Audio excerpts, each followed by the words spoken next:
Fala, vestibulandos do PAS 3, estamos junto aqui, professor Vinícius Elias na área, agora em 2024, iniciando aqui com vocês, inaugurando essa playlist da Jornada da Aprovação. Eu quero você comigo aí nessas aulas aqui para a gente chegar arrebentando aí nessa última edição da matriz do PAS 3, tá? Tendo em vista que no ano que vem, 2025, nós teremos uma matriz nova. Então você está pegando a última leva, a última prova dessa matriz. Isso pode ser decisivo na sua vida e aqui a gente vai tentar entregar o máximo para vocês, né, o raio-x, análise das obras, questões resolvidas para você chegar super bem, tá bom? A galera que tá com a gente lá no nosso curso de análise de obras, chega juntos também, porque lá nós vamos disponibilizar o material aqui dessas aulas lá para vocês também, beleza?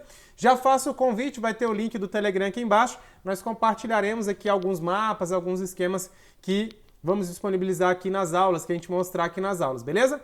Pessoal, chegando junto nessa aula 1, pra gente então conversar sobre algumas questões aqui e destrinchar essa matriz do PAS 3 e também resolvendo questões de outras matérias também, beleza?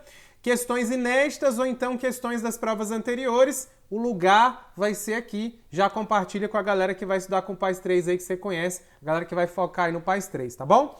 Pessoal, vamos lá. O que eu quero trazer para vocês antes de puxar a questão aqui?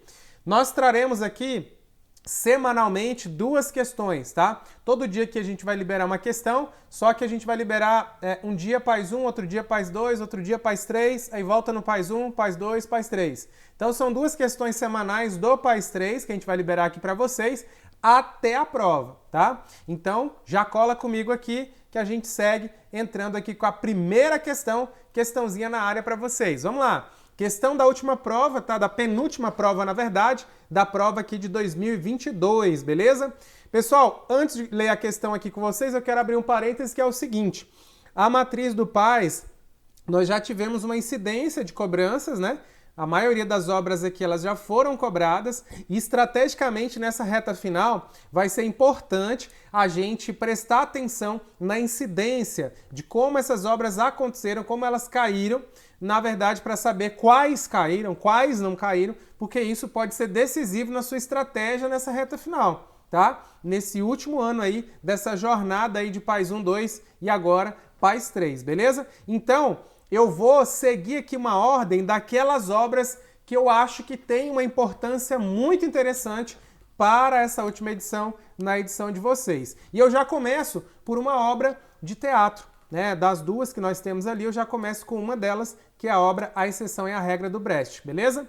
Aqui trazendo, aproveitando questões anteriores para a gente conversar, mas eu pretendo trazer questões inéditas também que eu elaborei, que tem lá no nosso material, lá na galera do curso de análise de obras lá, né? E tem também no nosso e-book de questões comentadas, que a gente está até atualizando para fazer a versão 2024. Lá no curso de análise de obras você vai encontrar a edição mais antiga e agora a gente quer trazer uma versão mais atualizada com mais questões. Na verdade é mais antiga pelo fato da quantidade de questões, que lá a gente tem 400 e poucas questões. Agora a gente quer trazer mais, né, para acrescentar lá, para você fazer aquela revisão por questões, certo? Mas de qualquer forma a gente vai estar fazendo aqui também com vocês, tá? Primeira questão na área, PAS UNB 2022, na peça A Exceção e a Regra, são encenadas situações representativas da desigualdade social entre um comerciante e seu empregado. Entretanto, as cenas são tão irreais que é impossível prever sua ocorrência,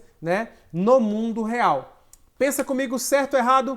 10, 9, 8, né? 7, 6, 5, 4, 3, 2, 1. Pensou aí? Foi? Então agora vamos comentar aqui sobre a questão. Pessoal, seguinte, para você que estudou essa obra, você revisa comigo. Para você que não estudou, presta atenção aqui em alguns detalhes, tá? O que a gente precisa ficar ligado aqui em relação a essa obra? A obra, A Exceção e a Regra do Brecht, tá? Ela é importante porque ela vai contar uma história, né, que vai ter ali uma relação entre empregado e patrão. É um comerciante com alguns funcionários, mas principalmente entre ele e o funcionário que vai ser ali a vítima da história, tá bom? O que a gente tem? A gente vai ter um contexto, já a peça inicia com um contexto de viagem, em que nós teremos ali o comerciante Karl Langmann, certo? E ele empreende uma jornada pelo deserto, né, A ideia dele é fechar negócio, um negócio lucrativo na concessão de petróleo na cidade de Urga, tá? Então ele vai em direção a Urga, só que ele não conhece a região desértica, né? E aí ele tem que atravessar o deserto e chegar até essa cidade lá. Aí, ao iniciar essa jornada, ele resolve contratar uma equipe para auxiliá-lo ali naquela trajetória. É muito comum aí, né, nessas trajetórias aí pelo deserto, você ter ali, né, uma figura ali de poder, né, uma figura ali com mais dinheiro e tal, contratando uma equipe, né, para dar aquele suporte na viagem. Ele faz isso e no caso aqui ele contrata, né, um guia experiente que conhecia todo o trajeto e ele contrata um carregador, né, que aqui vai ser chamado de cule, tá? E aí a gente vai ter aqui dentro dessa peça, a gente vai ter uma sequência aqui de conflitos, né? A gente vai ter o crescimento das tensões sociais e desconfianças entre o comerciante e seus companheiros de viagem. A gente vai ter esses diálogos, os diálogos ali dentro da peça, da cena ali da peça, vai mostrar essas desconfianças, né? Então, as especulações de cada lado, de ambos os lados, serão demonstradas ali nos diálogos da peça, lá no texto da peça, mas principalmente do patrão em relação aos funcionários, porque ele pensa, eu, né, sou poderoso, tenho dinheiro, eu estou com 2 funcionários, é muito natural que os funcionários vão querer puxar meu tapete, passar a perna em mim. Então, eu tenho que ficar atento a essa galera, porque eu não conheço essa galera, então eu tenho que ficar com o pé atrás em relação a eles. Eu acho que eles estão querendo dar o tombo em mim, beleza? Então, qualquer situação, qualquer atitude dos funcionários serve de motivo de desconfiança ali para o patrão.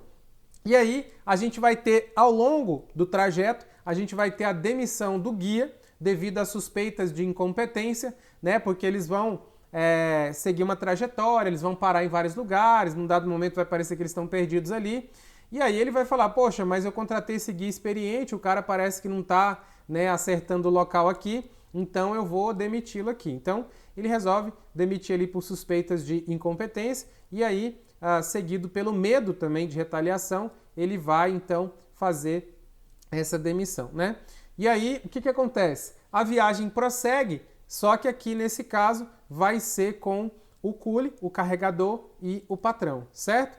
E durante a viagem continuando ali, né? A gente vai ter aqui apenas o carregador. O carregador não tinha a manha ali né, da viagem e tal, não tinha certeza, muita certeza, né? Se esforçava ali, disparava, perguntava para uma galera como é que chegava lá, mas eles vão ficar meio desorientados e perdidos ali no deserto, tá? Qual que é o clímax aqui da peça?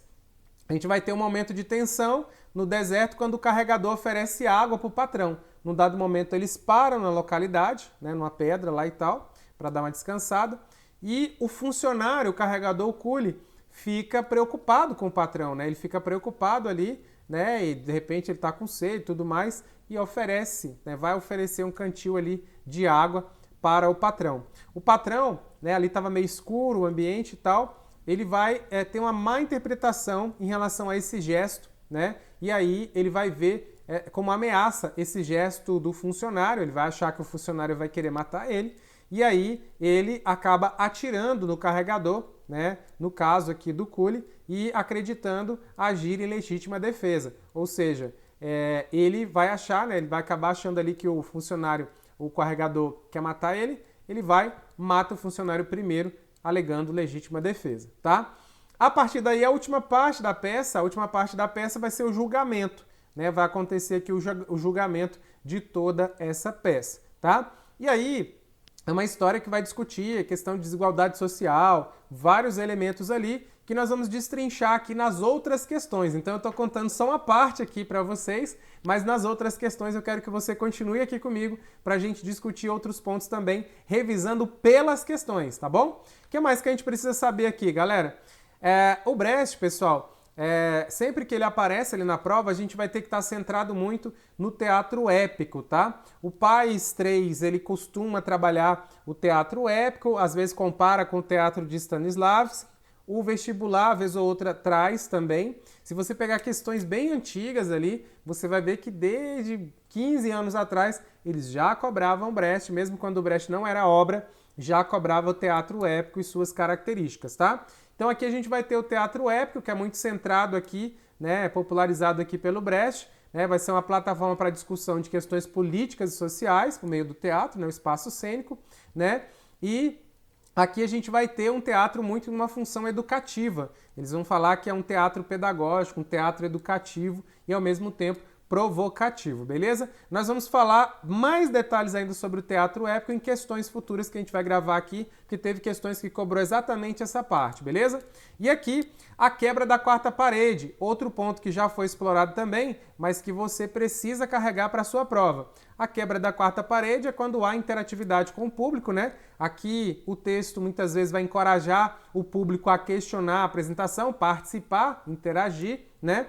Ou romper com aquela questão em que quem assiste, o público ali, faz uma imersão e começa a acreditar naquela ficção, né? Então, muitas vezes, essa ruptura, a gente vai estar dentro desse contexto da quebra da quarta parede. Então, a gente vai ter diálogo semelhante ao teatro grego antigo também, uma característica aqui que vai aparecer nesse texto, beleza? Postura crítica aqui é do público, né? Fomento à crítica social, o espectador como agente crítico aqui da história, rejeição ao teatro como uma mera diversão.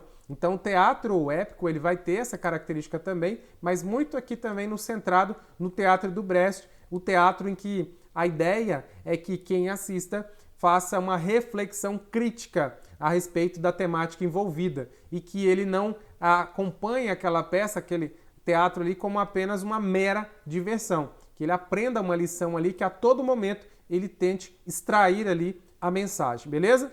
Elemento político, né? O teatro como instrumento de elemento político, no caso aqui o teatro do Brecht, né? A gente vai ter aqui várias influências ali em relação ao seu teatro, mas os pontos principais aqui que eu quero que você fique ligado é principalmente os 3 primeiros pontos que costumam ser cobrados muito em prova, tá? Sempre que fala do Brecht, esses 3 primeiros pontos aqui tem que estar na ponta da língua aí, você tem que estar muito ligado, muito centrado, beleza? O que mais que a gente precisa discutir aqui? A questão da evolução do conceito épico, né? Então aqui a gente vai ter o realismo que engaja o espectador no diálogo, a dialética como ferramenta de análise, tá? Influências aqui e acontecimentos desse contexto do Brecht, desse teatro do Brecht aqui, galera. Contexto turbulento aí do século XX, né? A gente vai ter impactos das guerras mundiais, efeitos da Revolução Russa, tá? E consequências da perseguição nazista. Vai ser tudo aqui do contexto, tá? Nos últimos anos, assim, a galera não traz assim, questões de história aqui para dialogar com essa obra, mas o examinador pode fazer se quiser, porque está associado aqui ao contexto do Brecht, não ao contexto da história em si, tá? A história tem uma outra pegada, né? A gente vai ter aqui, se a banca quiser, dialogar com o contexto, com a biografia do Brecht, aí beleza, a gente vai ter uma proximidade com esses eventos. Mas a história em si, não, porque ela não tem uma conexão, né? Ela não vai ter uma conexão ali, um paralelo com esses acontecimentos, não. Beleza? Então, voltando aqui para a nossa questão, na peça A Exceção e a Regra, são encenadas situações representativas da desigualdade social entre um comerciante e seu empregado. Entretanto, as cenas são tão irreais que é impossível prever a sua ocorrência no mundo real. Pessoal, a peça ela vai discutir aqui essa relação de patrão e empregado, o patrão sempre desconfiando do empregado e, na maioria das vezes, maltratando esse empregado. Os empregados, na verdade, porque ele começa ali com os dois, né, com o carregador, com o guia, né, e ele o tempo todo maltrata esses rapazes, né, e todo mundo ali. Era o perfil desse comerciante. Então, ali a gente tem os funcionários submetidos à humilhação, coisas nesse sentido.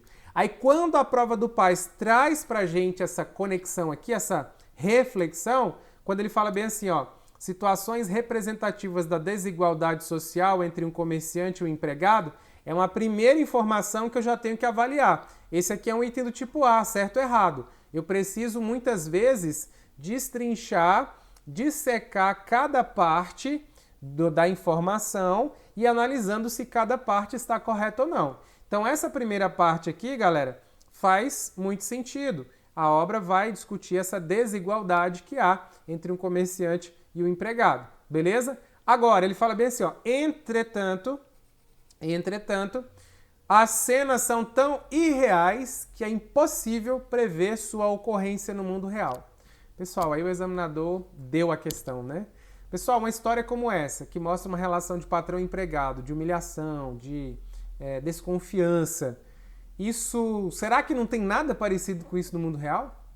Totalmente, né, galera? Essa peça aqui, ela é muito explorada em vários ramos aí, áreas do conhecimento, mas principalmente no direito, né? Vocês vão encontrar vários trabalhos acadêmicos aí discutindo, por exemplo, direitos humanos, né? Direitos e garantias fundamentais, que vão aproveitar essa peça porque ela está totalmente conectada. Ela traz um exemplo dessas relações, né, de desigualdade que acontecem ali. Então, quando a prova fala que as cenas são tão irreais, não tem nada de irreal nessa cena, né? E aí ele fala que é impossível prever sua ocorrência no mundo real. Aí o examinador facilitou a nossa vida, né? Então, galera, o item está errado, né? Totalmente errado. Ou seja, aqui com certeza a gente conseguiria fazer uma conexão com o mundo real. Ok? Entendeu? Então fechou, galera. Fechamos aqui a nossa primeira aula, nossa primeira questão. Então, e a gente segue aqui numa maratona de questões na nossa jornada. Essa é a primeira questão da semana. Fique ligado que a gente vai ter a segunda questão aí em breve. Tamo junto! Não se esqueça, link na descrição aqui do nosso grupo, do nosso canal do Telegram, que lá eu compartilharei alguns materiais das aulas que eu gravar aqui, beleza? Tamo junto, galera. Foco aí. Tamo junto. Vamos chegar lá arrebentando aqui o PAS 3. Valeu, valeu. Tchau, tchau.